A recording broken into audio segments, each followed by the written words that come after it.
Buna şeytan çarxı deyirlər. Heç mənasızdır da, yəni heç şeytan çarxı adını mən buna yaraşdırmıram. Çox sakit şəkildə bir dənə yuxarı qalxır qutunun içində, qorxusuz falan təzədən düşür aşağı. Buna niyə şeytan çarxı deyəsən axı?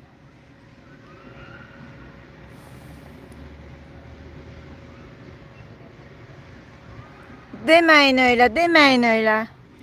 Riskdir, risk. Mən müəllim olaraq gəlməmişəm ki zaten bura. Düzdür, şagirdlərimi gətirmiş ola bilərəm. Amma müəllim olaraq gəlməmişəm. Mən burada tur rəhbəri olaraq gəlmişəm. Hardansan sualını sevmirəm. Hamımız Azərbaycanlıyıq. Qarabağ zonasındanam, Qarabağ.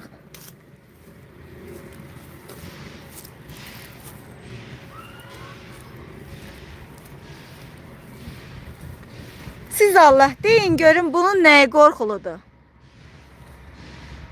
Sürətə baxın. Allah göstərməsin belə bir sürəti. Bura Qəbələdir, Qəbələ.